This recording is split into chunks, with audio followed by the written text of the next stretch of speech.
O socialismo não nasce como uma teoria acadêmica isolada, mas como uma resposta histórica a uma ferida aberta no coração da modernidade. No início do século XIX, a Europa atravessava uma transformação silenciosa e brutal. Máquinas substituíam mãos. Fábricas cresciam como fortalezas de ferro, cidades inchavam com multidões deslocadas do campo. A promessa do progresso vinha acompanhada de jornadas desumanas, salários de subsistência, trabalho infantil e uma nova forma de miséria que não era natural, mas produzida. É nesse cenário que surge a pergunta central que moverá Marx, Engels e, mais tarde, Lenin. Se a sociedade produz riqueza em escala nunca vista, por que a maioria vive na escassez permanente? Karl Marx nasce em 1818 em Trier, numa Europa ainda marcada pelas consequências da Revolução Francesa. Desde cedo, ele compreende que as ideias não flutuam acima da realidade, mas são moldadas pelas condições materiais. Marx não começa como economista, mas como filósofo, profundamente influenciado por Hegel. No entanto, ele rompe com o idealismo hegeliano ao inverter sua lógica fundamental. Para Marx, não é a consciência que determina a vida, mas a vida material que molda a consciência. Esse deslocamento é radical. Ele retira a filosofia do céu das ideias e a joga no chão duro das relações de produção. Friedrich Engels entra nessa história não como coadjuvante, mas como pilar estrutural do pensamento socialista. Filho de um industrial têxtil, Engels conhece o capitalismo por dentro. Ao viver em Manchester, observa diretamente a miséria operária e descreve com precisão quase clínica as condições da classe trabalhadora inglesa.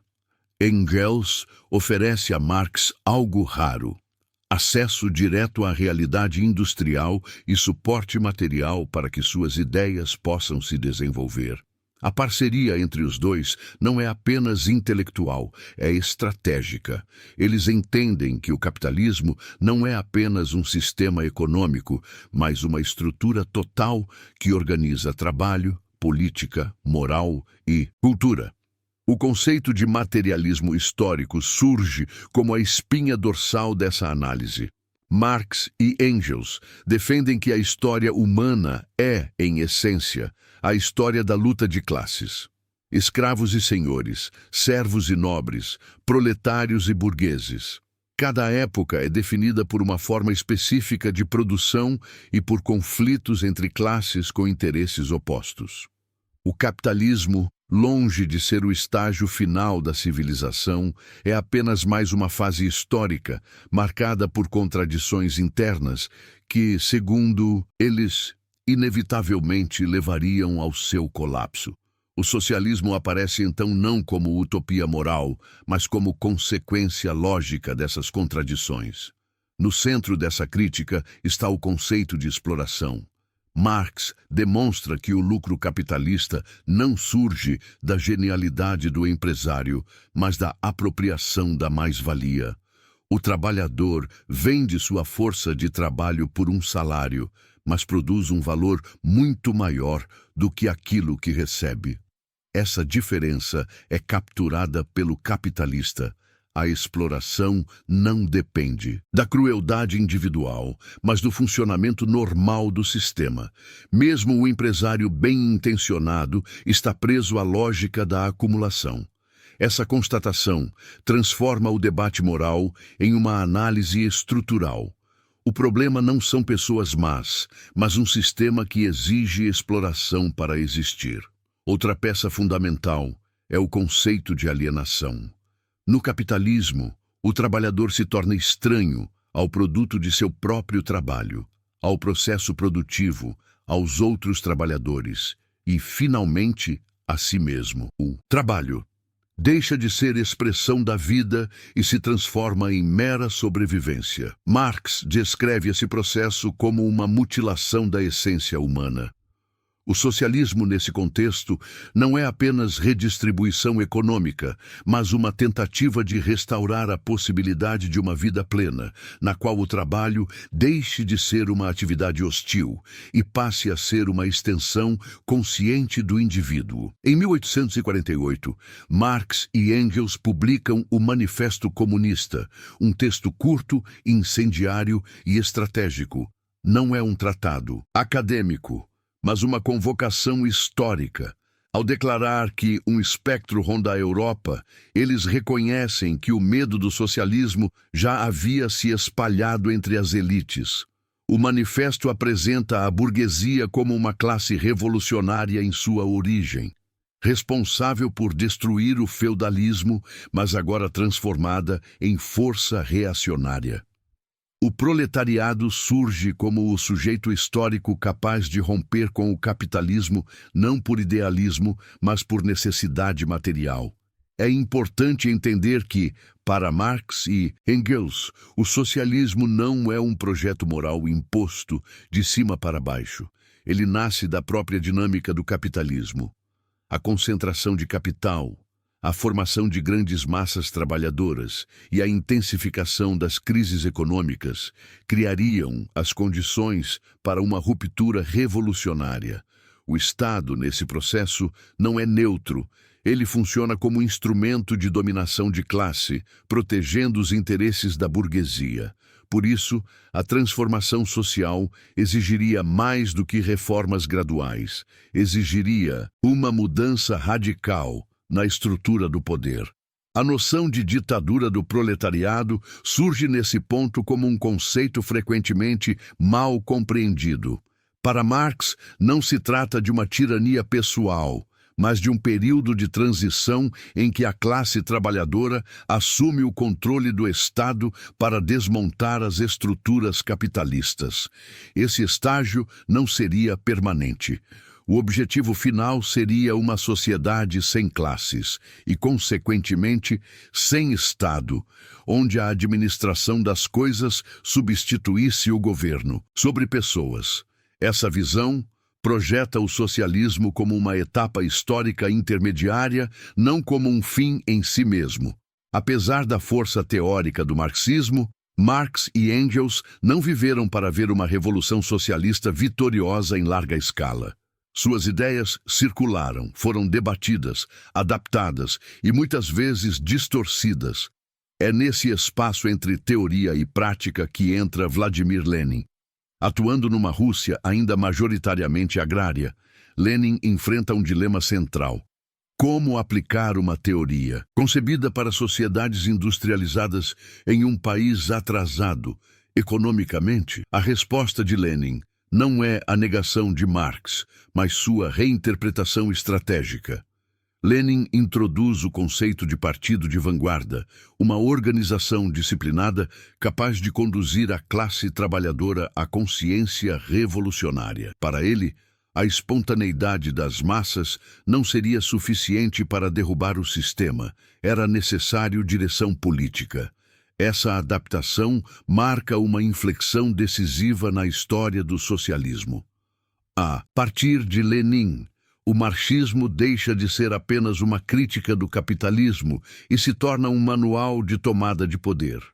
O socialismo entra definitivamente no campo da prática política concreta. A filosofia do socialismo, portanto, não é um bloco homogêneo, mas uma construção histórica em constante tensão entre análise e ação. Marx oferece o diagnóstico estrutural, Engels amplia a leitura histórica e social, Lenin transforma a teoria em estratégia revolucionária. Juntos, eles formam um eixo que moldaria grande parte do século XX. Compreender esse ponto de partida é essencial para entender não apenas o socialismo, mas os conflitos ideológicos que ainda hoje estruturam o mundo. A partir daqui, a história deixa de ser apenas interpretada e passa a ser disputada. Se a primeira parte revelou o nascimento intelectual do socialismo, a segunda mergulha no ponto mais sensível e mais perigoso da filosofia marxista: a economia política como campo de guerra invisível. Marx percebe algo que poucos, antes dele, ousaram afirmar com tanta clareza. O capitalismo não é apenas um sistema de troca, mas um mecanismo de dominação sofisticado que se esconde atrás da aparência de liberdade. O trabalhador é formalmente livre para vender sua força de trabalho, mas essa liberdade é ilusória, pois sua sobrevivência depende exatamente dessa venda. A relação entre capital e trabalho não é um contrato equilibrado, é uma relação de necessidade assimétrica, e é nesse desnível que o sistema se sustenta. Marx dedica anos de sua vida à análise minuciosa do funcionamento do capitalismo, culminando em sua obra central, O Capital. Diferente de panfletos revolucionários, esse trabalho é uma autópsia fria do sistema. Marx desmonta a mercadoria, célula básica da economia capitalista, e revela que ela possui um duplo caráter, valor de uso e valor de troca. O valor de uso atende a uma necessidade humana, enquanto o valor de troca expressa uma relação social abstrata. Essa abstração é o primeiro passo da alienação moderna. As relações entre pessoas passam a se manifestar como relações entre coisas. O mercado parece neutro, quase natural, quando na verdade é um campo de forças sociais cristalizadas. O dinheiro surge, nesse processo, como a mercadoria universal, capaz de medir todas as outras. Marx identifica no dinheiro não apenas um meio de troca, mas um instrumento de poder simbólico e material. Quem controla o dinheiro, controla o ritmo da vida social. A acumulação de capital deixa de ser um meio e se torna um fim em si mesmo. O capital não busca satisfazer necessidades humanas, mas expandir-se indefinidamente. Essa lógica cria um sistema que exige crescimento constante, mesmo que isso signifique destruição ambiental, esgotamento humano e crises recorrentes. O socialismo nasce, então, como crítica direta a essa racionalidade autodestrutiva. Um dos pontos mais explosivos da teoria marxista é a noção de fetichismo da mercadoria. Marx afirma que, no capitalismo, os produtos do trabalho humano ganham uma aparência quase mística, como se possuíssem valor próprio, independente das pessoas que os produziram. Esse fetichismo esconde a exploração por trás da aparência de troca justa. O trabalhador não vê a exploração porque ela está embutida na normalidade do mercado. O salário parece pagamento justo, mas encobre a extração sistemática da mais-valia. Essa crítica não é moral, é estrutural. Mesmo sem violência explícita, o sistema opera como um mecanismo contínuo de expropriação. Engels aprofunda essa análise ao observar como o capitalismo molda não apenas a economia, mas a vida cotidiana, a família e até a moral. Ele percebe que a divisão sexual do trabalho e a estrutura familiar burguesa estão diretamente ligadas à lógica da propriedade privada. A família deixa de ser apenas um núcleo afetivo e se torna uma unidade econômica, responsável pela reprodução da força de trabalho. O socialismo, nesse sentido, não questiona apenas fábricas e bancos, mas as próprias bases da organização social. Isso explica por que a filosofia socialista sempre gerou reações tão intensas. Ela não ameaça apenas riquezas, mas identidades, tradições e hierarquias profundamente enraizadas. Outro elemento central é a teoria das crises. Marx demonstra que o capitalismo não entra em crise por acidentes externos, mas por suas próprias contradições internas. A busca incessante por lucro leva à superprodução, enquanto os salários baixos limitam o consumo. O resultado é um ciclo recorrente de expansão e colapso. Crises não são falhas do sistema, são parte de seu funcionamento normal. Essa percepção transforma a instabilidade econômica em evidência de que o capitalismo não é eterno. O socialismo se apresenta, então, como uma possibilidade histórica aberta pelas próprias falhas do sistema dominante. É nesse ponto que a noção de consciência de classe se torna decisiva. Para Marx, o proletariado não nasce automaticamente revolucionário. Ele precisa reconhecer sua posição histórica. A ideologia dominante, difundida por instituições como escola, igreja, mídia e Estado, trabalha constantemente para naturalizar a exploração. O trabalhador é incentivado a ver sua situação como resultado de mérito individual ou fracasso pessoal, nunca como consequência estrutural. A filosofia socialista atua como um instrumento de desvelamento. Ela rompe o véu ideológico e expõe a lógica real por trás das aparências. Lenin retoma essa questão ao observar que, na prática, a consciência revolucionária não surge espontaneamente. Ele argumenta que a ideologia dominante sempre terá vantagem, pois controla os meios de produção simbólica. Por isso, a organização política se torna indispensável. O Partido Revolucionário não é apenas uma ferramenta eleitoral, mas um mecanismo de formação de consciência. Essa ideia marca uma ruptura importante dentro do socialismo. A partir de Lenin, a teoria deixa de confiar exclusivamente nas contradições econômicas e passa a enfatizar a intervenção política consciente. Outro ponto fundamental é a crítica socialista ao Estado liberal. Marx define o Estado como um comitê executivo da burguesia. Mesmo em regimes democráticos, o Estado atua para garantir as condições gerais de reprodução do capital. Leis, polícia, exército e sistema jurídico operam para proteger a propriedade privada e a ordem econômica vigente. Isso não significa que o Estado seja monolítico ou imutável, mas que sua função estrutural está vinculada à classe dominante.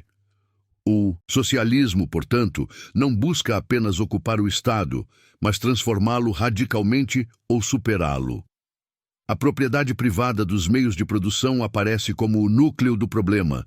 Marx distingue claramente propriedade pessoal de propriedade privada capitalista. O alvo do socialismo não é o uso individual de bens, mas a concentração dos instrumentos de produção nas mãos de poucos.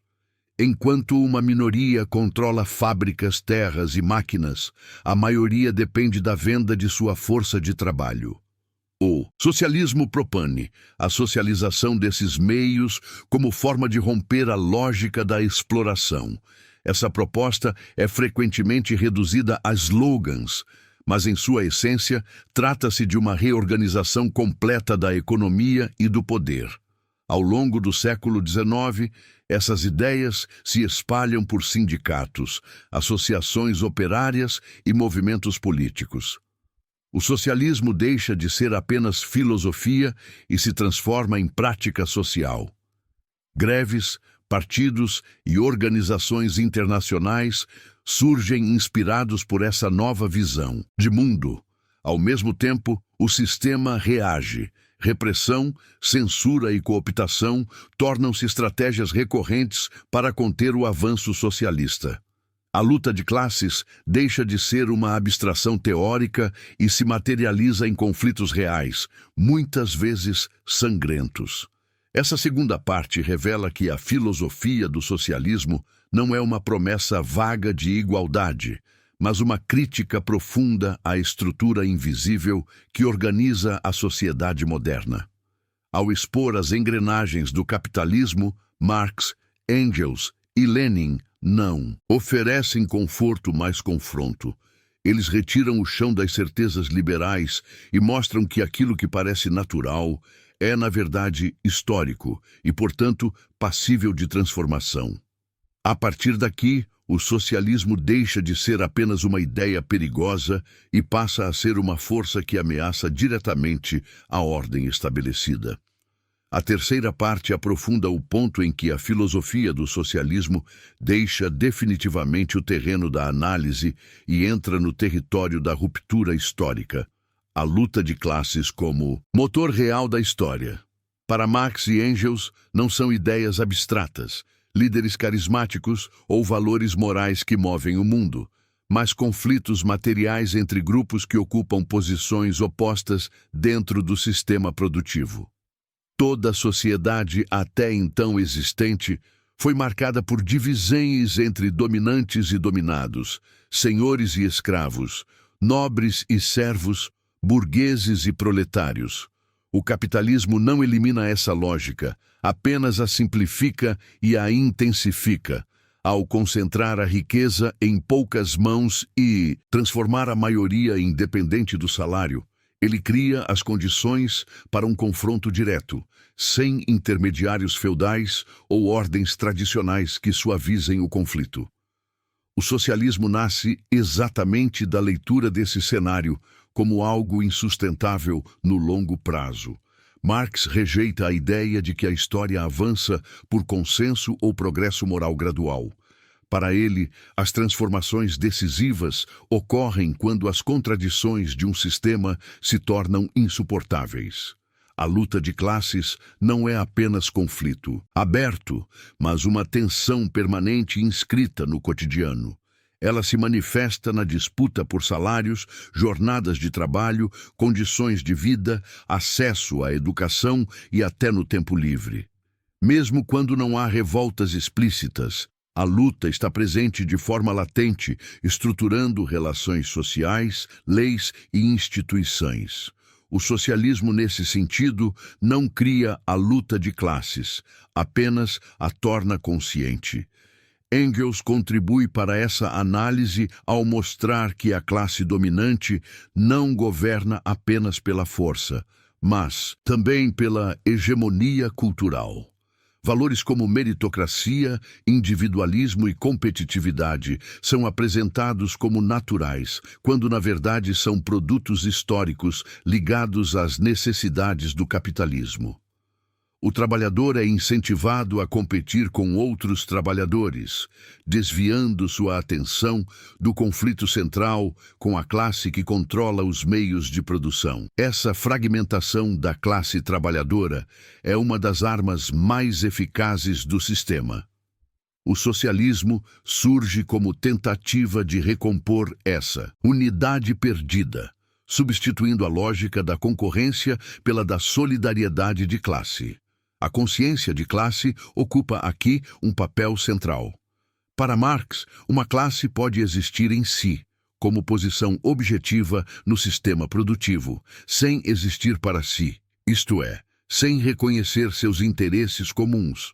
O proletariado pode ser numeroso e explorado, mas enquanto não compreende sua situação histórica, permanece politicamente impotente. A filosofia socialista atua como catalisadora dessa passagem. Ela oferece uma linguagem para nomear a exploração, identificar o inimigo estrutural e imaginar alternativas. Sem essa mediação teórica, o sofrimento permanece individualizado e despolitizado. Lenin radicaliza essa discussão ao observar que, nas condições reais do capitalismo, a consciência espontânea dos trabalhadores tende a ser reformista, não revolucionária. Ela se limita a reivindicações imediatas dentro do sistema, como melhores salários ou jornadas menores, sem questionar a estrutura que produz a exploração. Para Lenin, essa limitação não é um defeito moral do proletariado, mas resultado da força da ideologia dominante. Por isso, ele defende a necessidade de uma vanguarda política organizada, capaz de introduzir a consciência socialista de forma sistemática. Essa ideia marca uma inflexão decisiva na história do socialismo, pois desloca o foco da inevitabilidade histórica para a estratégia política. O Partido Revolucionário, na visão leninista, não é um reflexo passivo da classe, mas um instrumento ativo de transformação. Ele organiza, educa e disciplina a luta. Essa concepção gera intensos debates dentro do movimento socialista. Alguns veem nela uma resposta realista às condições de repressão e manipulação ideológica, enquanto outros enxergam o risco de substituição da classe por uma elite dirigente. Ainda assim, é inegável que Lenin transforma o socialismo em um projeto de poder concreto, capaz de disputar o controle do Estado. Outro elemento decisivo desta parte é a relação entre socialismo e violência. Marx nunca romantiza a violência, mas reconhece que a classe dominante raramente abdica de seu poder de forma pacífica. O Estado, enquanto instrumento de classe, recorre à força para preservar a ordem existente. Nesse contexto, a violência revolucionária aparece não como escolha moral, mas como consequência histórica. Essa constatação torna o socialismo uma filosofia profundamente desconfortável, pois recusa iluzes pacifistas e expie a brutalidade que sustenta a ordem social. Engels observa que as revoluções não surgem do nada. Elas são precedidas por longos períodos de acumulação de tensões, crises econômicas e deslegitimação das instituições. O socialismo não cria o caos, ele emerge quando o caos já está instalado. Essa leitura desmonta a narrativa de que o socialismo seria uma força externa que desestabiliza sociedades harmoniosas. Para os socialistas clássicos, a instabilidade é inerente ao capitalismo e a revolução é uma tentativa de reorganizar a sociedade em novas bases. A luta de classes também redefine a noção de moral. Marx critica a moral burguesa por se apresentar como universal enquanto serve a interesses específicos. Conceitos como justiça, liberdade e igualdade são frequentemente moldados para legitimar a ordem existente. O socialismo não propõe uma moral abstrata, mas uma ética situada historicamente, ligada às condições materiais de vida. O que é considerado justo em uma sociedade de classes não pode ser o mesmo em uma sociedade sem classes. Essa relativização histórica da moral escandaliza críticos, mas é central para a coerência interna da filosofia socialista. Ao longo do século XIX e início do XX, essa concepção de luta de classes inspira movimentos operários em todo o mundo. Greves gerais, insurreições e partidos socialistas passam a articular demandas que vão além de reformas pontuais. O socialismo se transforma em horizonte de sentido para milhares de pessoas que até então eram tratadas apenas como força de trabalho descartável. Ao mesmo tempo, a repressão se intensifica. Prisões, massacres e leis antissindicais tornam-se respostas frequentes das classes dominantes. Essa terceira parte mostra que o socialismo não é apenas uma crítica econômica, mas uma teoria da ação histórica. Ele fornece uma lente para interpretar conflitos, entender alianças e antecipar rupturas. A luta de classes deixa de ser um conceito acadêmico e se torna uma experiência vivida. A partir desse ponto, a filosofia socialista não pode mais ser ignorada como utopia distante. Ela se converte em ameaça real, capaz de reorganizar sociedades inteiras. É nesse terreno de confronto aberto que o socialismo começa a escrever sua história prática, com todas as contradições, riscos e consequências que isso implica. Na quarta parte, a filosofia do socialismo entra em um terreno ainda mais delicado e decisivo: o Estado, o poder político e a transição revolucionária. Se até aqui Marx, Engels e Lenin desmontaram a economia, a ideologia e a luta de classes, agora a questão se torna inevitável. O que fazer com o Estado após a ruptura com o capitalismo? Para Marx, o Estado não é uma entidade neutra nem um árbitro acima das classes. Ele surge historicamente como instrumento de dominação de uma classe sobre outra. Mesmo quando assume formas democráticas, parlamentares ou republicanas, sua função estrutural permanece a mesma: garantir a ordem que permite a reprodução das relações de produção existentes. A polícia, o exército, o sistema jurídico e a burocracia não existem para servir ao conjunto da sociedade, mas para estabilizar um arranjo de poder específico. Essa constatação é central, porque impede que o socialismo seja reduzido a um simples projeto de reforma institucional. Marx observa que, ao longo da história, cada classe dominante moldou o Estado à sua imagem. O Estado feudal protegia os privilégios da nobreza, enquanto o Estado burguês protege a propriedade privada e o livre funcionamento do mercado. Mesmo direitos civis e políticos, apresentados como conquistas universais, operam dentro de limites que não ameaçam o núcleo econômico do sistema. O voto, por si só, não altera quem controla os meios de produção.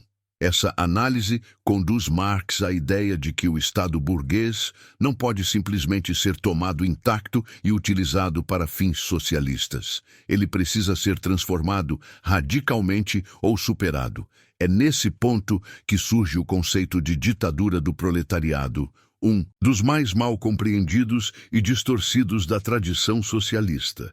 Para Marx, ditadura não significa tirania pessoal ou suspensão arbitrária de direitos, mas o domínio político temporário de uma classe sobre outra, assim como a burguesia exerceu sua ditadura ao destruir o feudalismo e consolidar o capitalismo. O proletariado precisaria exercer seu poder para desmontar as estruturas que sustentam a dominação burguesa.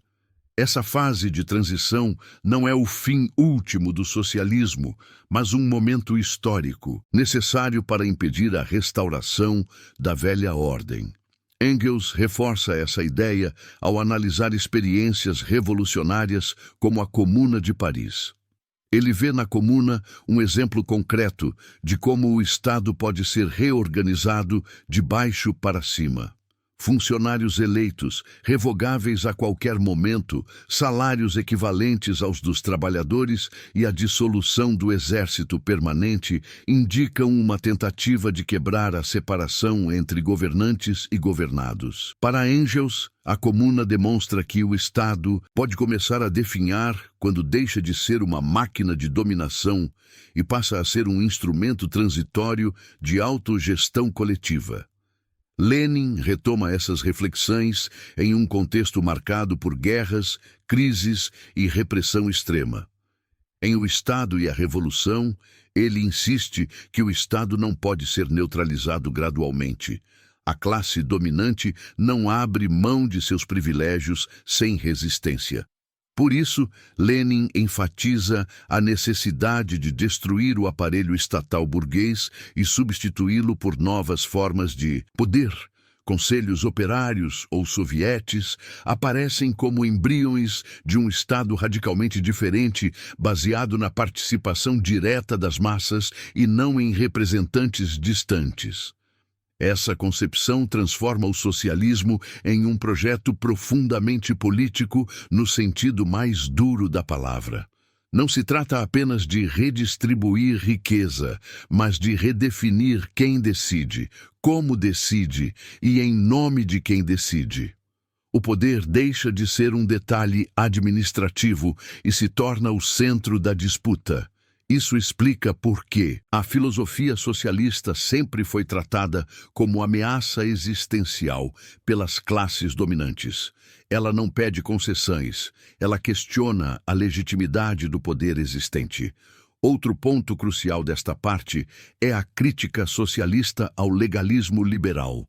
Marx e Lenin alertam que as leis não são expressões abstratas de justiça, mas cristalizações de relações de força.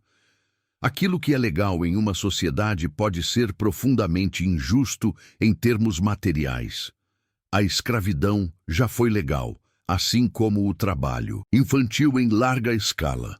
O socialismo recusa a ideia de que a legalidade vigente seja um limite absoluto para a ação política. Quando a lei protege a exploração, desobedecê-la pode se tornar um ato de emancipação histórica. Essa posição gera acusações de autoritarismo, mas os socialistas clássicos respondem invertendo a pergunta: autoritário para quem? A manutenção da ordem capitalista exige repressão constante, ainda que muitas vezes invisível. Desemprego estrutural, fome, miséria e exclusão. Não são acidentes, mas formas de coerção sistêmica. O socialismo expõe essa violência estrutural e afirma que a verdadeira liberdade só pode existir quando as condições materiais de vida são garantidas coletivamente. A transição socialista também levanta o problema da burocracia. Engels e, mais tarde, Lenin reconhecem o risco de que o novo poder se cristalize em uma camada separada da sociedade. A burocratização não é um problema moral, mas estrutural. Quanto mais complexa a administração, maior o risco de distanciamento entre dirigentes e dirigidos. Por isso, a filosofia socialista insiste em mecanismos de controle popular, rotatividade de cargos e participação direta. A luta contra a burocracia passa a ser parte da própria luta socialista. Outro aspecto central é a relação entre socialismo e democracia. Marx rejeita a democracia formal que convive com desigualdade extrema. Note-se que ela oferece igualdade política abstrata enquanto mantém desigualdade material concreta. O socialismo propõe uma democracia substantiva, em que a participação política não é anulada pela dependência econômica. Sem tempo livre, educação e segurança material, a democracia se torna um privilégio disfarçado. Assim, a socialização dos meios de produção aparece como condição para uma democracia real, não como sua negação. Ao longo do início do século XX, essas ideias deixam o papel e entram em choque com a realidade. Revoluções e tentativas de revolução colocam à prova as teses de Marx, Engels e Lenin. A tomada do poder revela dificuldades imensas, guerra civil, isolamento internacional, sabotagem econômica e conflitos internos. A filosofia socialista, então, se confronta com seus próprios limites e contradições. Ainda assim, ela mantém uma característica fundamental: a recusa em aceitar a ordem existente como destino inevitável. Essa quarta parte deixa claro que o socialismo não é apenas uma crítica ao capitalismo, mas uma teoria do poder e da transição histórica. Ele enfrenta diretamente a questão de quem governa e para quem governa. Ao fazer isso, expõe a fragilidade das promessas liberais de neutralidade e progresso automático. O socialismo afirma que não há transformação sem conflito, nem emancipação sem reorganização profunda do poder político. É nesse terreno perigoso, entre a necessidade histórica e o risco permanente, que a filosofia socialista continua a provocar, dividir e mobilizar sociedades até hoje. Na quinta parte, a filosofia do socialismo avança para um ponto em que teoria e realidade colidem de forma irreversível. A experiência histórica concreta das revoluções socialistas e o problema da aplicação prática das ideias de Marx, Engels e Lenin. Aqui, o socialismo deixa definitivamente o campo da hipótese intelectual e passa a ser testado sob condições extremas, marcadas por guerra, fome, atraso econômico e hostilidade internacional. A Revolução Russa de 1917 surge como o grande laboratório histórico dessa filosofia. Lenin compreende que a Rússia não corresponde ao modelo clássico previsto por Marx, pois não era um país capitalista plenamente desenvolvido, mas um império agrário, marcado por desigualdades profundas e um Estado autocrático. Ainda assim, Ele interpreta a teoria marxista de forma estratégica, argumentando que a cadeia do capitalismo mundial poderia se romper pelo elo mais fraco. O socialismo, nesse contexto, não aparece como etapa natural do desenvolvimento econômico, mas como resposta política a uma crise histórica específica. A tomada do poder pelos bolcheviques inaugura um período de tensão permanente entre ideal e sobrevivência. A jovem revolução enfrenta guerra civil, intervenção estrangeira e colapso produtivo. Medidas excepcionais passam a ser adotadas para manter o novo regime. Nacionalizações, controle estatal da economia e repressão a forças contra-revolucionárias são justificadas como necessárias para defender a revolução. Esse momento revela uma das grandes questions da filosofia socialista. Até que ponto a violência e a centralização podem ser compatíveis com o objetivo de emancipação humana?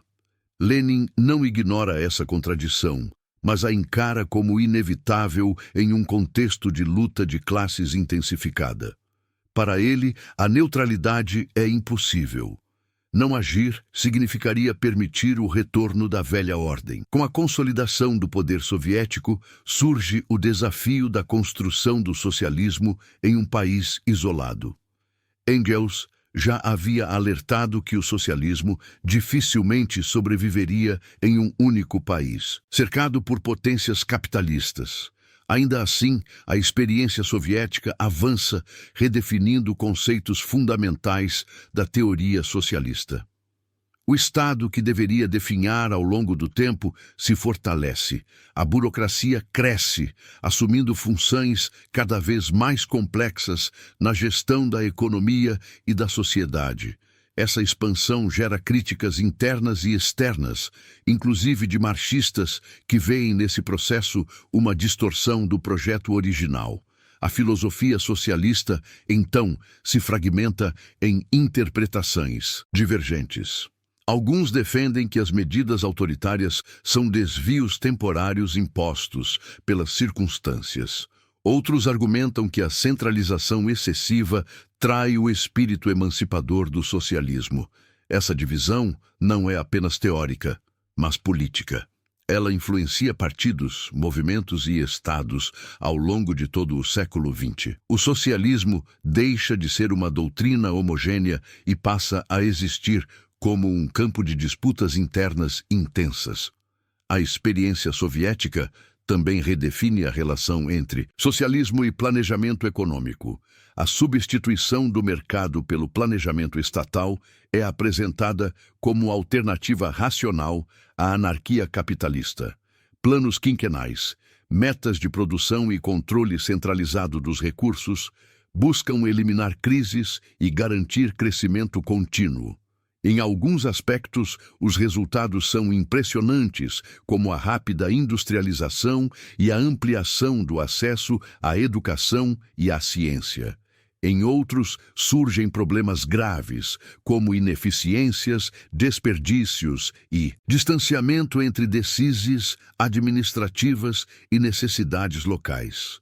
A filosofia socialista é forçada a reconhecer que o planejamento não elimina automaticamente contradições, apenas as transforma.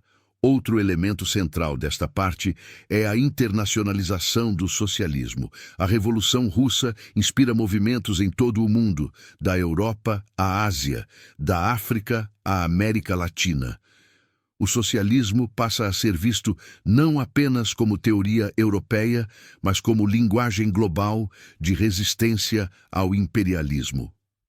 Lenin desenvolve a análise do imperialismo como fase superior do capitalismo, argumentando que as potências centrais exportam exploração para a periferia, adiando suas próprias crises internas. Essa leitura amplia o alcance do socialismo, conectando luta de classes à luta anticolonial. Essa expansão, no entanto, intensifica a repressão. Golpes, intervenções militares e perseguições políticas se tornam respostas frequentes ao avanço de movimentos socialistas. O século XX se transforma em um campo de batalha ideológico, onde socialismo e capitalismo disputam não apenas territórios, mas narrativas sobre liberdade, progresso e justiça. A filosofia socialista passa a ser associada, para seus críticos, a autoritarismo e escassez, enquanto seus defensores apontam a violência estrutural e a desigualdade do sistema capitalista como evidências de sua própria falência moral. A questão da liberdade ocupa o centro desse embate. Marx define liberdade não como escolha abstrata, mas como capacidade real de desenvolver as próprias potencialidades. Sem condições materiais, a liberdade é apenas formal. A experiência histórica do socialismo coloca essa definição à prova. Ao garantir emprego, educação e saúde, regimes socialistas ampliam certos aspectos da liberdade material. Ao restringir pluralismo político e expressão dissidente, limitam outras dimensões da liberdade. Essa tensão não pode ser resolvida por slogans. Ela revela a complexidade do projeto socialista quando confrontado com a realidade histórica. Engels havia alertado que nenhuma sociedade nasce pronta. O socialismo, como qualquer forma social, carregaria marcas do mundo que o precedeu. A persistência de hierarquias, hábitos autoritários e estruturas herdadas do capitalismo não desaparece por decreto.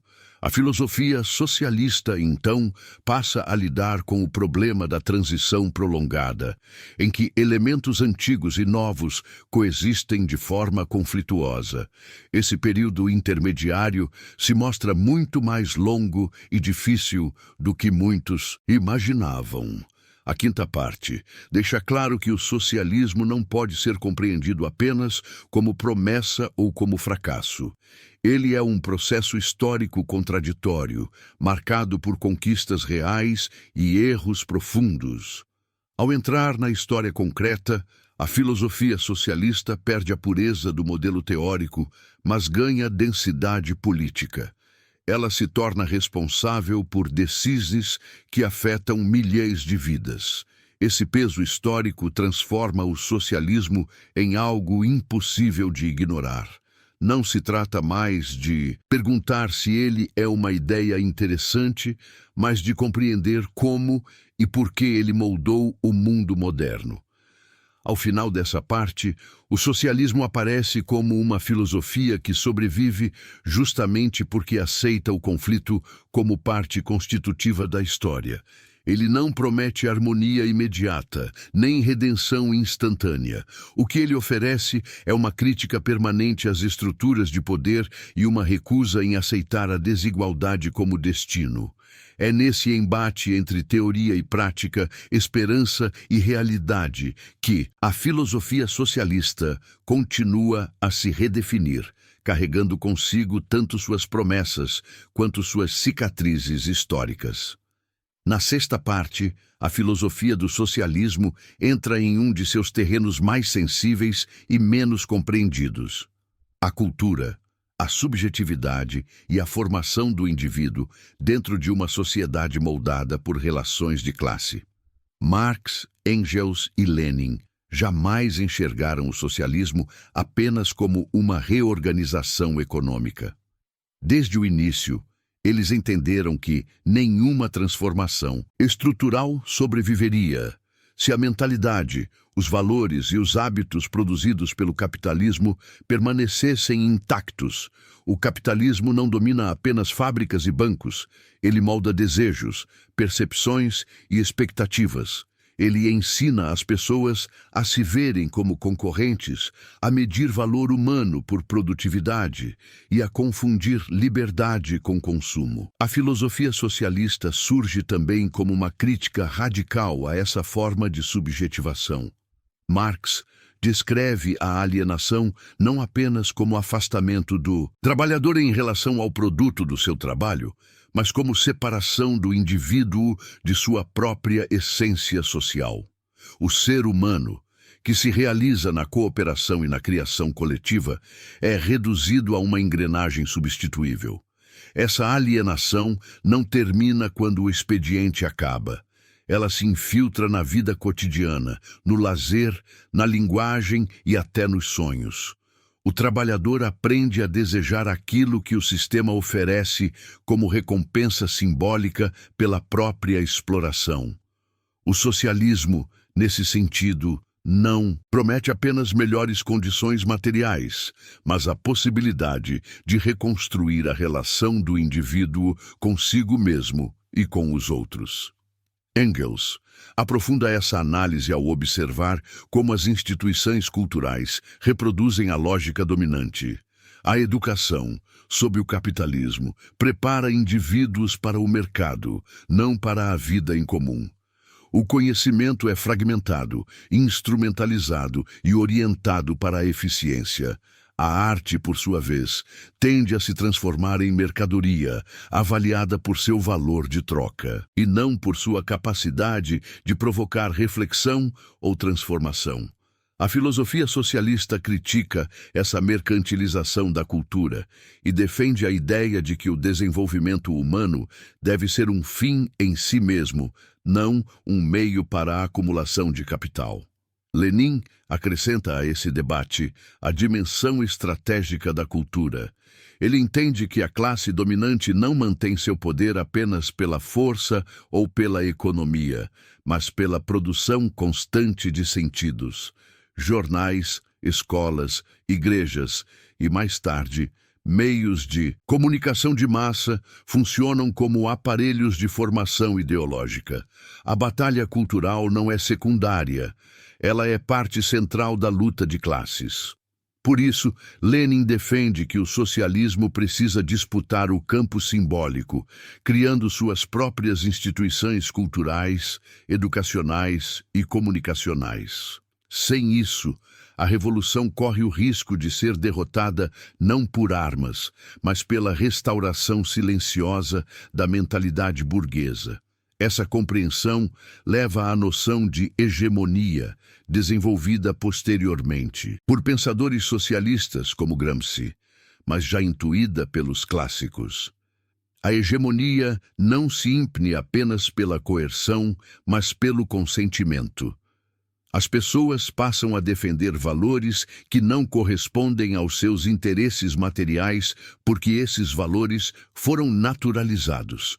O socialismo, então, assume a tarefa de desnaturar o mundo social, revelar que aquilo que parece eterno é histórico e que aquilo que parece inevitável pode ser transformado.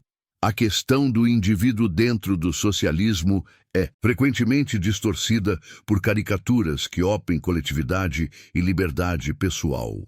Marx rejeita essa falsa dicotomia. Para ele, o individualismo promovido pelo capitalismo não liberta o indivíduo, mas o isola. Ele transforma o outro em obstáculo ou instrumento. A verdadeira individualidade, segundo Marx, só pode florescer em uma sociedade onde as necessidades básicas estão garantidas e onde o tempo livre permite o desenvolvimento das capacidades humanas. O socialismo não busca anular o indivíduo, mas libertá-lo da necessidade constante de se vender para sobreviver. Essa visão redefine o conceito de trabalho. No capitalismo, o trabalho é frequentemente vivido como sofrimento necessário, algo a ser suportado em troca de salário. Marx imagina uma sociedade em que o trabalho deixe de ser uma atividade alienada e se torne expressão criativa. Isso não significa romantizar o esforço físico ou intelectual, mas reorganizar a produção de modo que ela esteja subordinada às necessidades humanas e não ao lucro. Engels enfatiza que essa transformação exige avanço tecnológico e redução da jornada de trabalho, permitindo que o tempo livre se torne espaço de formação cultural e política. A cultura socialista, portanto, não é apenas propaganda ou doutrinação, mas um projeto de formação integral do ser humano. Educação universal, acesso à ciência, incentivo à arte e valorização do conhecimento coletivo fazem parte dessa visão. Ao mesmo tempo, A história mostra que essa dimensão cultural é uma das mais difíceis de concretizar. Estados socialistas frequentemente enfrentaram o dilema entre promover uma cultura crítica e controlar narrativas para garantir estabilidade política. Esse conflito gera tensões profundas entre emancipação e controle. A filosofia socialista reconhece que a cultura não pode ser transformada por decreto. Valores, hábitos e formas de pensar carregam inércia histórica. Mesmo após mudanças econômicas profundas, padrões individualistas, hierárquicos e competitivos tendem a persistir. Essa constatação leva à ideia de que a transição ao socialismo é também um processo pedagógico prolongado. A sociedade precisa reaprender a cooperar, a decidir coletivamente e a lidar com conflitos sem recorrer à dominação. Outro ponto crucial desta parte é a relação entre socialismo e ciência. Marx via na ciência uma força potencialmente emancipadora, capaz de libertar o ser humano da escassez e do trabalho extenuante. No entanto, sob o capitalismo, a ciência é, frequentemente, subordinada a interesses privados e militares. O socialismo propõe reorientar o conhecimento científico para o bem comum. Ainda assim, a história mostra que essa reorientação nem sempre ocorre de forma transparente ou democrática, revelando mais uma vez as contradições entre ideal e prática. A subjetividade socialista, em sua concepção mais profunda, não é a do herói isolado, mas a do sujeito coletivo. Isso não elimina diferenças individuais, mas as insere em um projeto comum. A solidariedade deixa de ser virtude moral abstrata e se torna condição material de sobrevivência e desenvolvimento. Essa mudança de sensibilidade é talvez uma das transformações mais radicais propostas pelo socialismo, e também uma das mais difíceis de sustentar em um mundo moldado por séculos de competição. Ao final da sexta parte, fica claro que a filosofia do socialismo não se contenta em mudar estruturas visíveis. Ela busca transformar a própria forma como os seres humanos se percebem e se relacionam. Essa ambição explica tanto sua força quanto sua fragilidade. O socialismo exige não apenas novas instituições, mas novos sujeitos. É por isso que sua história é marcada por avanços e recuos, entusiasmos e frustrações. Ainda assim, ao insistir que o indivíduo só se realiza plenamente em uma comunidade livre de exploração, o socialismo continua a oferecer uma crítica profunda à pobreza espiritual de uma sociedade que confunde liberdade com consumo e humanidade com desempenho. Na sétima parte, a filosofia do socialismo alcança um de seus pontos mais controversos e decisivos: o debate sobre autoritarismo, liberdade e o preço histórico da transformação social. Aqui, a análise deixa o terreno das intenções e entra no julgamento das consequências. Marx, Engels e Lenin jamais escreveram a partir de uma posição confortável. Suas ideias surgem em contextos de miséria, repressão e violência estrutural. Ainda assim, quando o socialismo passa da crítica à tomada do poder, ele herda um dilema que atravessa toda a sua história: como destruir uma ordem opressiva sem reproduzir novas formas de opressão. Esse dilema não é acidental. Ele nasce do confronto direto com estados capitalistas que raramente aceitaram a perda de poder sem recorrer à força. Marx identifica que a liberdade proclamada pelo liberalismo é uma liberdade seletiva. Ela protege o direito de propriedade, mas ignora a coerção econômica que obriga milhares a vender sua força de trabalho para sobreviver. Para ele, essa liberdade formal convive perfeitamente com a miséria real. O socialismo, então, redefine liberdade como capacidade concreta de viver, decidir e criar sem a ameaça constante da escassez. Essa redefinição desloca o debate do campo jurídico para o campo material. Não basta garantir direitos no papel se as condições de vida impedem seu exercício. Essa crítica é central para entender por que os socialistas rejeitam a ideia de que o capitalismo liberal seja o ápice da liberdade humana. Lenin leva essa discussão a um nível ainda mais duro ao enfrentar a realidade da guerra civil e da contra-revolução. Ele argumenta que, em momentos de ruptura histórica, a questão não é entre liberdade e autoritarismo abstratos, mas entre qual classe exercerá o poder. Para Lenin, permitir liberdade irrestrita às forças que desejam restaurar a velha ordem equivale a entregar a revolução ao inimigo. Essa posição transforma a repressão em instrumento político justificado pela sobrevivência do novo regime. É nesse ponto que a filosofia socialista passa a ser acusada de sacrificar liberdades individuais em nome de um projeto coletivo. Engels já havia alertado que toda revolução é, por definição, um ato autoritário, pois impõe a vontade de uma classe sobre outra. O problema, segundo ele, não é a existência de autoridade, mas sua função histórica. A autoridade burguesa se apresenta como neutra enquanto mantém desigualdades profundas.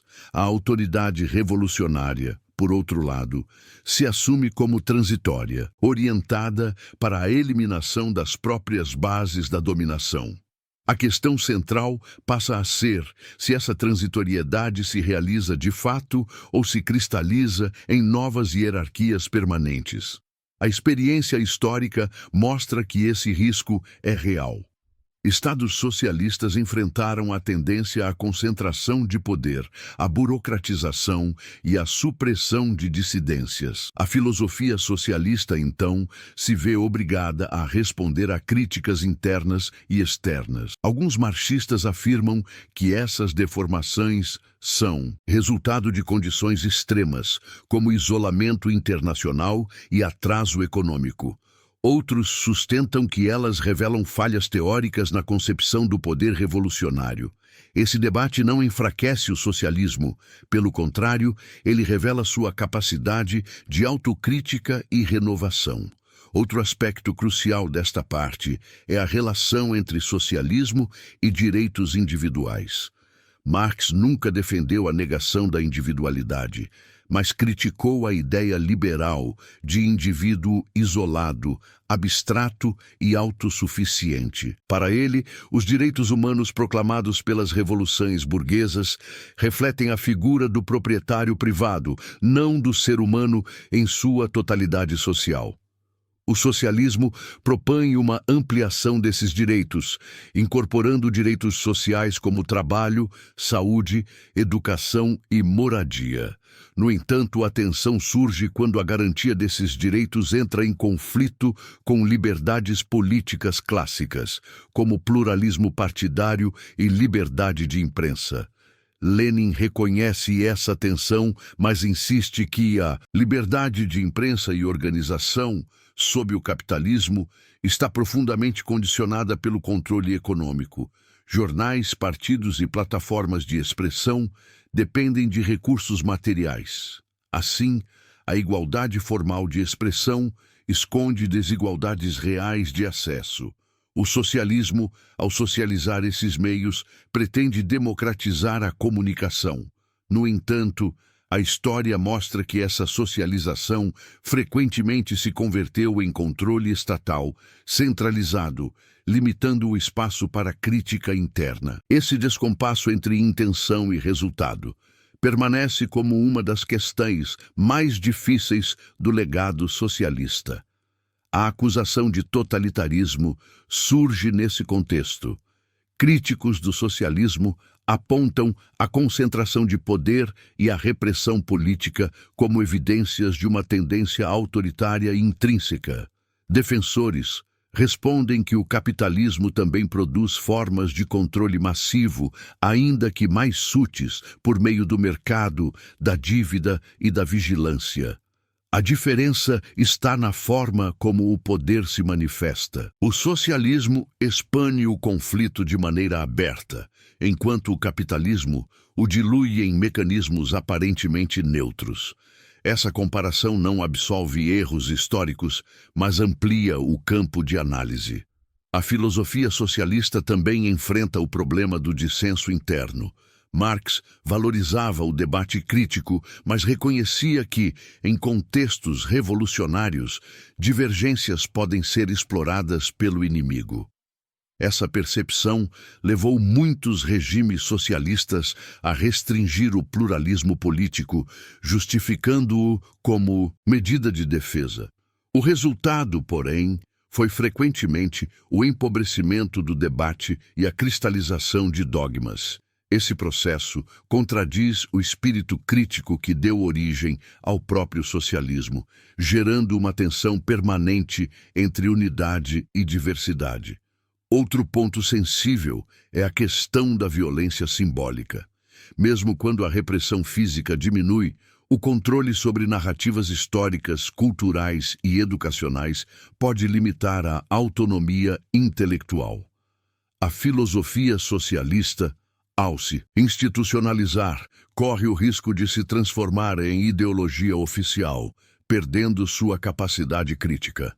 Pensadores socialistas posteriores alertam que o socialismo só permanece vivo enquanto aceita o conflito interno e a revisão constante de suas próprias práticas.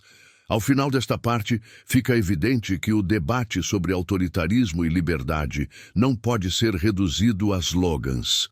Ele exige análise histórica concreta. O socialismo não nasce em sociedades pacíficas e equilibradas, mas em contextos de desigualdade extrema e violência estrutural. Suas escolhas políticas refletem essas condições. Ao mesmo tempo, a experiência histórica mostra que a concentração de poder tende a gerar novas formas de dominação. A filosofia socialista permanece assim atravessada por uma tensão fundamental.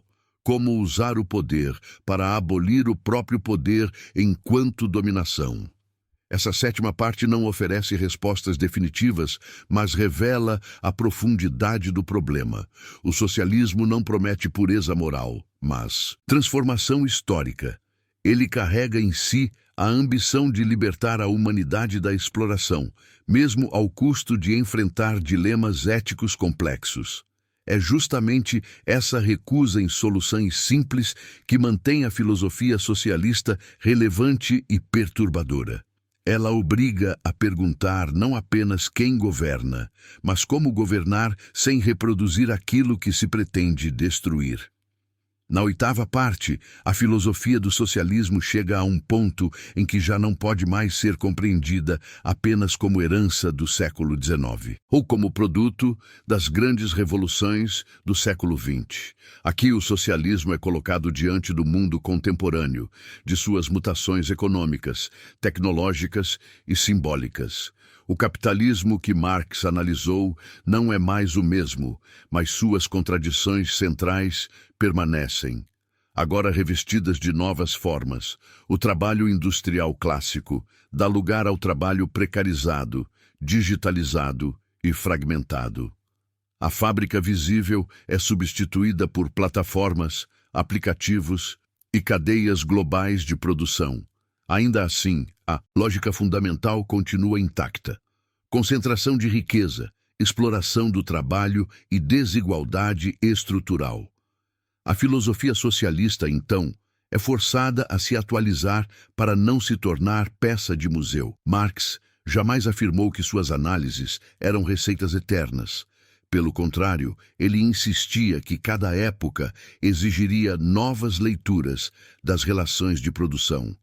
O socialismo contemporâneo herda esse espírito crítico. A exploração não desapareceu, mas se tornou mais difusa. O trabalhador agora carrega a aparência de autonomia, É chamado de empreendedor de si mesmo, mas continua submetido à instabilidade, à insegurança e à dependência de grandes estruturas econômicas que ele não controla. O socialismo identifica nessa nova forma de exploração um aprofundamento da alienação. O indivíduo acredita ser livre enquanto internaliza a lógica do mercado em sua própria subjetividade. Engels já havia percebido que o capitalismo possui uma capacidade notável de adaptação. Ele absorve críticas, reformula discursos e cria novas formas de legitimação. O estado de bem-estar social, por exemplo, surge em parte como resposta ao avanço do movimento socialista. Direitos trabalhistas, seguridade social e políticas públicas atenuam conflitos, mas não eliminam a lógica central da acumulação.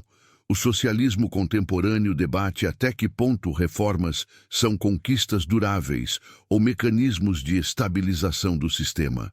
Essa tensão entre reforma e ruptura continua a dividir correntes socialistas até hoje. Lenin, se transportado para o presente, reconheceria imediatamente o papel central do imperialismo sob novas roupagens. Corporações multinacionais, organismos financeiros internacionais e cadeias globais de valor substituem impérios coloniais clássicos. A dependência econômica de países periféricos permanece agora mediada por dívida, comércio desigual e controle tecnológico. O socialismo atual retoma a crítica leninista ao imperialismo para compreender por que o desenvolvimento capitalista continua sendo profundamente desigual. A promessa liberal de que todos os países poderiam alcançar o mesmo nível de prosperidade revela-se uma ilusão estrutural. Outro elemento decisivo desta parte é a relação entre socialismo e tecnologia. Marx via na tecnologia um potencial emancipador, mas alertava que, sob o capitalismo, ela se torna instrumento de dominação. No mundo digital, essa previsão se intensifica.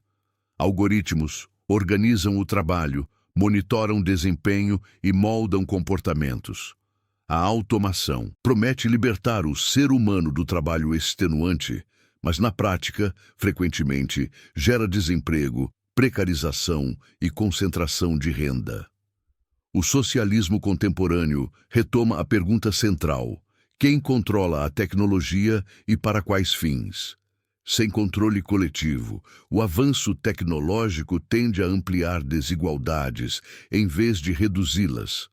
A questão ambiental emerge como um dos maiores desafios do nosso tempo e coloca o capitalismo sob crítica ainda mais profunda. Marx já havia identificado uma ruptura metabólica entre sociedade e natureza, causada pela lógica da exploração ilimitada. Hoje, essa ruptura se manifesta em crises climáticas, colapso de ecossistemas e ameaças à própria sobrevivência humana. O socialismo passa a incorporar a crítica ecológica como parte central de seu projeto.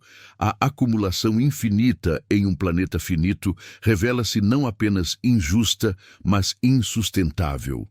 O socialismo propõe uma reorganização da produção orientada por necessidades reais e limites naturais. A filosofia socialista contemporânea também revisita questions de identidade, gênero e raça. Marx foi frequentemente acusado de reduzir todas as formas de opressão à economia. No entanto, pensadores socialistas posteriores ampliam a análise, mostrando como classe, raça e gênero se entrelaçam. A exploração capitalista se apoia em hierarquias pré-existentes e as reconfigura para maximizar lucros. O socialismo atual reconhece que a emancipação humana exige enfrentar múltiplas formas de dominação simultaneamente. A luta de classes não desaparece, mas se articula com outras lutas sociais. Outro ponto central é a crise da democracia liberal. Eleições periódicas coexistem com concentração extrema de poder econômico e influência corporativa sobre decisões políticas. Marx já havia previsto que a democracia formal poderia conviver com desigualdade material profunda. O socialismo contemporâneo retoma essa crítica ao observar como o capital captura o Estado, molda políticas públicas e limita escolhas reais da população. A apatia política, o descrédito nas instituições e o avanço de autoritarismos são sintomas dessa crise. O socialismo se apresenta novamente como alternativa que busca aprofundar a democracia para além do voto. A questão da organização política retorna sob novas condições. Se o partido de vanguarda foi central no século XX, hoje o debate se amplia. Movimentos horizontais, redes digitais e experiências de democracia participativa desafiam modelos tradicionais. Socialismo contemporâneo se divide entre aqueles que defendem estruturas organizadas e aqueles que apostam em formas mais descentralizadas de ação. Essa tensão reflete a tentativa de evitar tanto a dispersão quanto a burocratização excessiva. Não há consenso, mas há um esforço contínuo de reinvenção. A crítica ao consumismo ocupa lugar central nessa atualização. O capitalismo contemporâneo não promete apenas sobrevivência, mas felicidade via consumo. O desejo é constantemente estimulado e nunca plenamente satisfeito. Marx já havia identificado essa lógica fetichista, mas hoje ela se intensifica com publicidade personalizada e cultura digital. O socialismo propõe resgatar a ideia de bem-estar ligada a relações humanas, tempo livre e realização coletiva, não à acumulação de objetos. Essa crítica atinge o núcleo da subjetividade moderna. Ao final da 8ª parte, a filosofia do socialismo aparece como um pensamento vivo, em constante adaptação. Ela não se limita a defender modelos do passado, nem ignora erros históricos. Ao contrário, ela se alimenta dessas experiências para repensar estratégias, objetivos e linguagens. O socialismo contemporâneo não promete um futuro perfeito, mas insiste em uma pergunta incômoda. É aceitável um sistema que produz riqueza inédita enquanto mantém desigualdade extrema, destruição ambiental e sofrimento massivo? Ao manter essa pergunta aberta, o socialismo continua a desafiar a ordem existente, não como nostalgia, mas como crítica radical ao presente. Na 9ª parte, a filosofia do socialismo é colocada diante de seu espelho mais incômodo. O futuro possível e as críticas que tentam decretar seu fim definitivo. Após o colapso da União Soviética, muitos anunciaram o fim da história, afirmando que o capitalismo liberal havia vencido de forma irreversível. O socialismo passou a ser tratado como o erro do passado, utopia fracassada ou desvio autoritário condenado pela própria experiência histórica. No entanto, a filosofia socialista não desapareceu. Ela entrou em um período de silêncio relativo, reflexão profunda e reconfiguração teórica. Marx já havia alertado que ideias não morrem por decreto, especialmente quando as condições que lhes deram origem continuam existindo. Desigualdade, exploração e crises não foram superadas. Ao contrário, assumiram novas formas. O retorno do debate socialista no século XXI não é nostalgia ideológica, mas resposta concreta a contradições que o capitalismo não conseguiu resolver. Uma das críticas mais frequentes ao socialismo é a acusação de ineficiência econômica. Críticos afirmam que o planejamento coletivo sufoca a inovação, reduz incentivos e gera escassez. A filosofia socialista contemporânea não ignora essa crítica, mas a reinterpreta. Marx nunca defendeu um planejamento rígido e burocrático como dogma. Ele criticava a anarquia do mercado, não a diversidade produtiva. O debate atual gira em torno de como combinar coordenação coletiva com autonomia local, tecnologia com participação democrática. Experiências cooperativas, economia solidária e modelos híbridos surgem como tentativas de responder a esse desafio sem repetir erros do passado. Outra crítica central aponta para o problema do poder concentrado. A história mostrou que estados socialistas muitas vezes substituíram a dominação capitalista por dominação burocrática. A filosofia socialista contemporânea incorpora essa crítica como advertência permanente. O problema não é apenas quem possui os meios de produção, mas como as decisões são tomadas. Sem mecanismos de controle popular, transparência e participação real, qualquer projeto emancipatório corre o risco de se degenerar. Essa autocrítica marca uma diferença importante entre o socialismo dogmático e o socialismo crítico, que aceita a necessidade de revisão constante. A questão da liberdade individual volta a ocupar o centro do debate. O colapso do socialismo real foi frequentemente interpretado como prova de que igualdade e liberdade são incompatíveis. O socialismo contemporâneo responde que essa oposição é falsa. O capitalismo garante liberdade formal, mas produz dependência material extrema. A escolha entre empregos precários, dívidas e insegurança não constitui liberdade substantiva. A filosofia socialista insiste que liberdade real exige condições materiais mínimas garantidas coletivamente. O desafio do futuro é construir instituições que ampliem essa liberdade sem suprimir pluralidade, crítica e dissenso. Outro ponto decisivo desta parte é a relação entre socialismo e democracia no século XXI. A crise das democracias liberais, marcada por abstenção, descrédito institucional e avanço de autoritarismos, reabre espaço para alternativas. O socialismo reaparece como proposta de radicalização democrática, não de sua negação. Democracia econômica, controle social sobre recursos estratégicos e participação direta nas decisões passam a integrar o vocabulário político. Marx já afirmava que a democracia política é incompleta sem democracia econômica. Essa tese ganha nova força em um mundo onde grandes corporações possuem mais poder do que muitos estados. A crítica socialista também se atualiza diante da financeirização da economia. O capital produtivo dá lugar ao capital especulativo, que gera riqueza sem criar valor social correspondente. Crises financeiras globais afetam milhares de pessoas que não participaram das decisões que as provocaram. O socialismo identifica nesse fenômeno a confirmação da crítica marxista à autonomização do capital. O dinheiro parece produzir dinheiro, desligado do trabalho humano. Essa abstração extrema intensifica a desigualdade e fragiliza economias inteiras. A proposta socialista de subordinar o sistema financeiro às necessidades sociais reaparece como alternativa racional, não ideológica.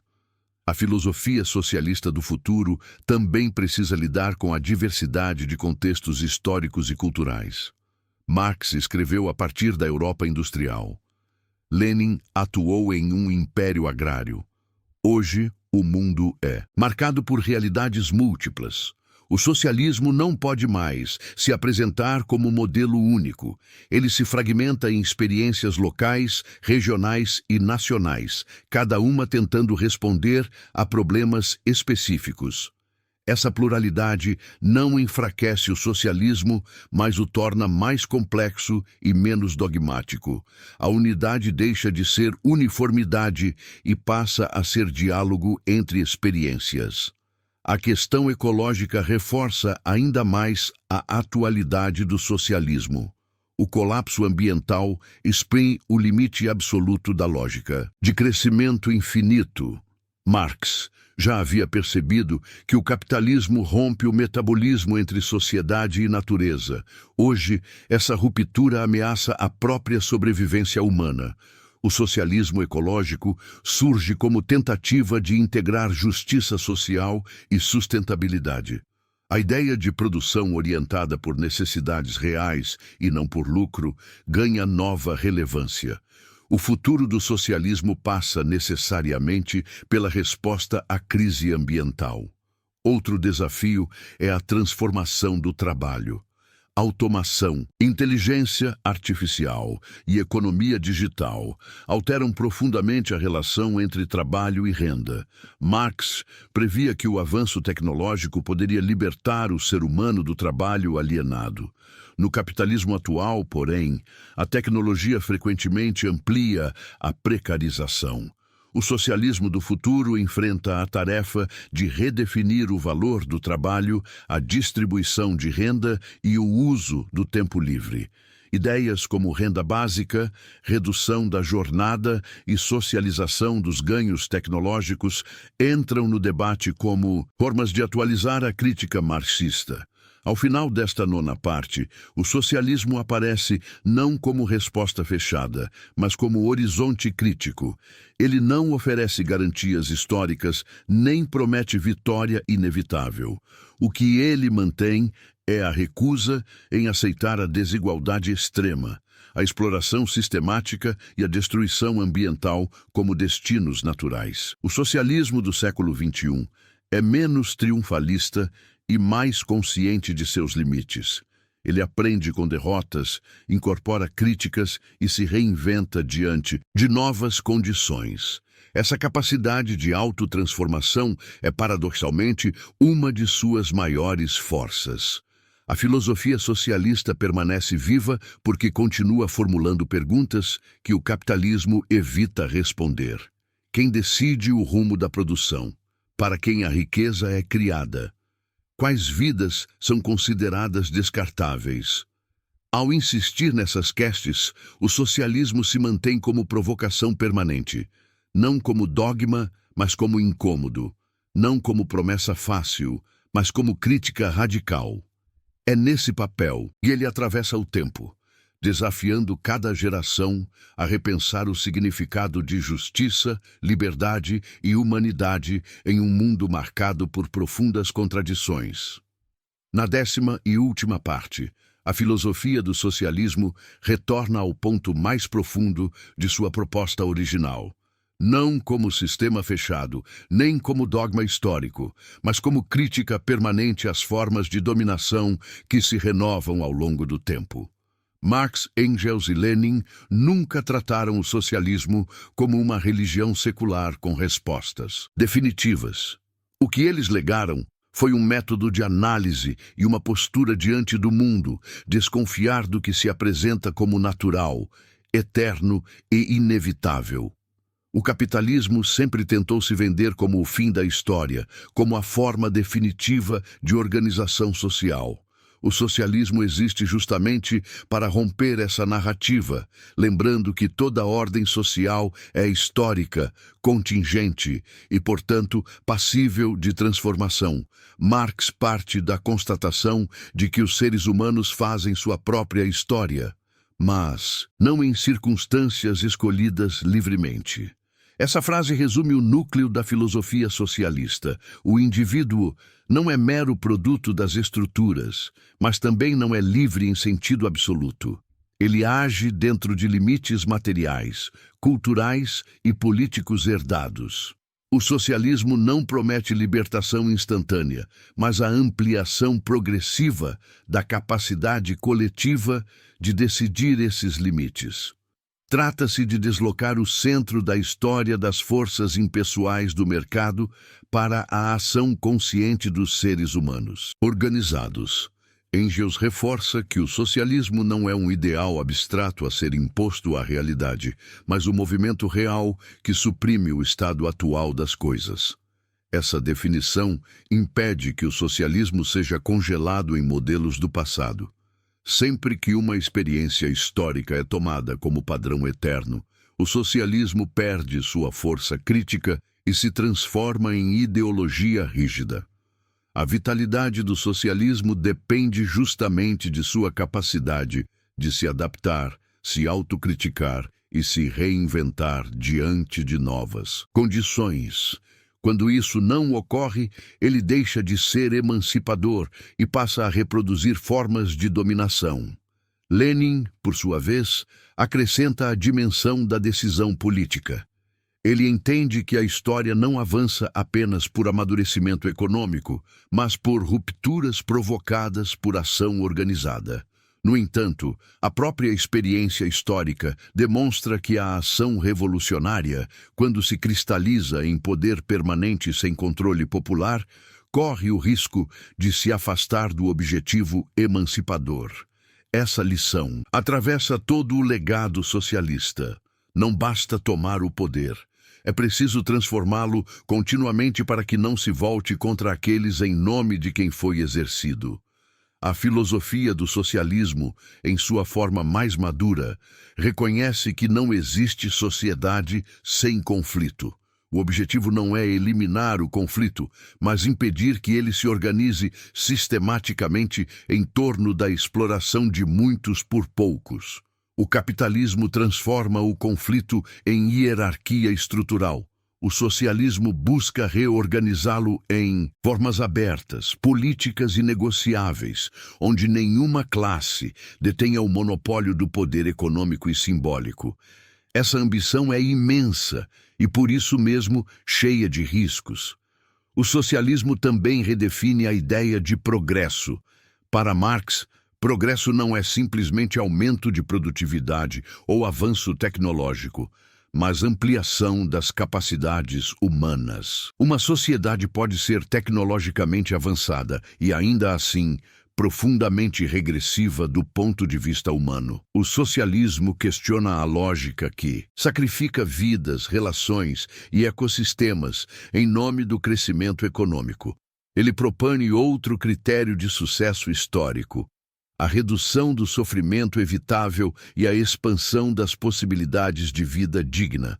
A centralidade do trabalho na filosofia socialista não significa a glorificação do esforço extenuante, mas justamente o contrário. Marx imaginava um mundo em que o trabalho necessário fosse reduzido ao mínimo, liberando tempo para o desenvolvimento intelectual, artístico e social.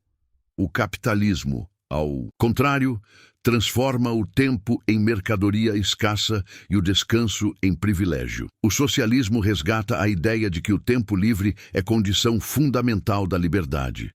Essa visão ganha nova relevância em um mundo de burnout, ansiedade e exaustão crônica. Outro ponto decisivo é a noção de comunidade. O capitalismo tende a dissolver laços sociais, substituindo-os por relações contratuais e competitivas. O socialismo não idealiza comunidades homogêneas ou livres de conflito, mas defende formas de vida coletiva, baseadas em cooperação e responsabilidade mútua.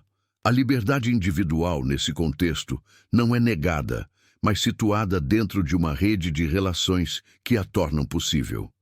Sem saúde, educação, moradia e segurança material, a liberdade se torna privilégio de poucos.